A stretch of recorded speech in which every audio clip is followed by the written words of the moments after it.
Hi guys. I hope you guys are doing well. I wanted to do a quick video to show you guys kind of what I'm looking for the theme park map project that you guys are doing. Okay, so what I have pulled up here is the document that you guys have that gives you kind of the explanation um, for what your map will include. Okay, and this got cut off on the version I gave you, but I wanted to show you when we're talking about theme park maps, okay, this is kind of what we see. So we get a bird's eye view, sky view of the map of the park, right? And so each little thing is labeled, um, and there's a map legend here, okay, and these are of actual like theme parks that are screen captured and put on this document, but I just want to show you kind of what I mean. This one's obviously very detailed. Some of you are not necessarily like artists, so this is not something that's in your wheelhouse, but this is a good example. You don't have to have the little people, you don't have to have the cars, but obviously there is a structure and an organization to this particular map. And then here's one of California Adventure. That's like hand drawn. So like you have all of the elements of the theme park and the sort of section. So like here's the Cars theme area, here's like the Mickey Mouse one, okay, and it's all organized and artistically done. This one obviously has dimension to it as opposed to this one. But these are some good places to start if you're wanting to do a super artistic one, which I think would be kind of fun, especially for those of you who are artists. You have time and you're at home, you can well, you may have time, and you're at home, you can kind of go all out. The other thing I was going to show you as well is you can easily use this as a template too. Okay, so something digital where you just have particular keys, and these are the main locations of like the shops and the food courts and the rides, and then you go in and you add extra flair to it. So like more color and some images from the text and things to make it look a little more artistic like this rather than just a bunch of squares and circles and rhombuses and all of that. Okay. Then I'll show you some student examples that you can kind of see. So here's one. Okay. And there's the map key. And there's obviously some dimension here.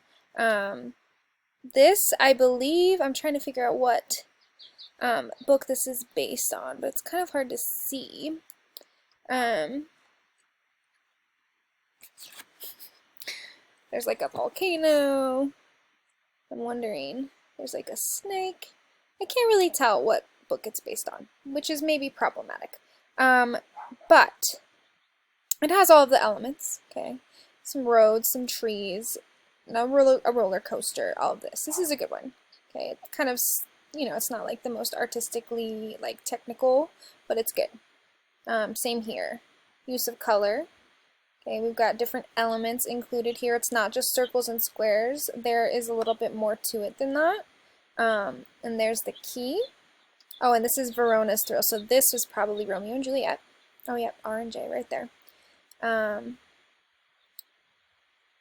Dead Hearts here.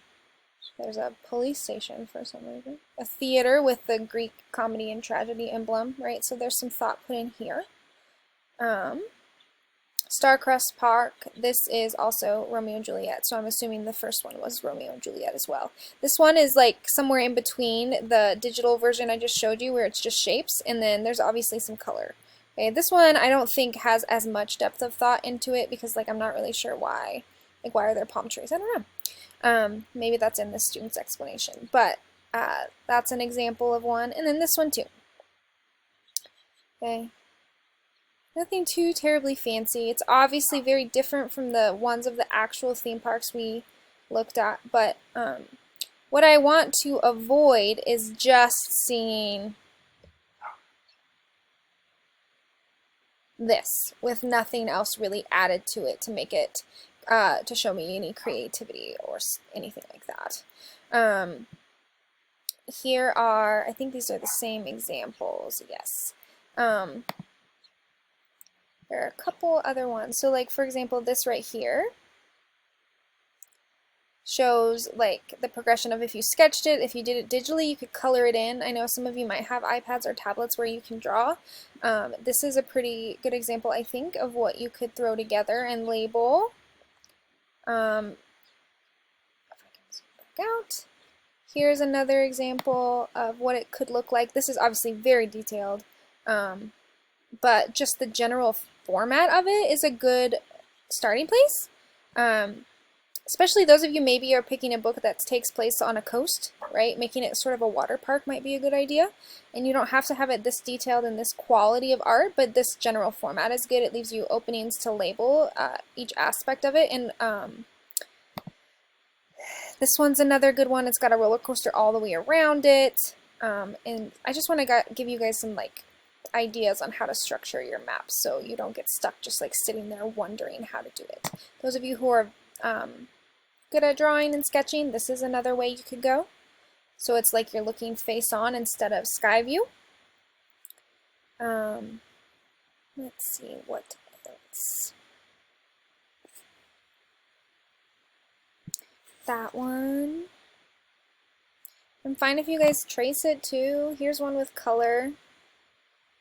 Okay, that one's really detailed. I obviously wouldn't expect you to like go into the nitty-gritty details there, but the general format of it is good. If you wanted to do it digitally, something like this would be fine with clip art, or like that one. It's clip art. That one. Here's another sky view of one, which might be easiest for those of us who are not artists. Like this is probably where I would go. A sky view so I can just do geometric shapes and then just do some shading to make it look a little more three-dimensional. And this makes it easy to label. This one's a fun one. Obviously you would be putting that many people there. It's very cartoony, so feel free to do that kind of style. It's really up to you what style you do. I just want to make sure that you incorporate the elements that you're supposed to incorporate. So that's another digital one that could work for those of you who are not artists. Here's like a really intense one. You could just use it as an example. You don't necessarily have to, so that's a Disneyland one. These stupid ads keep popping up. Sorry.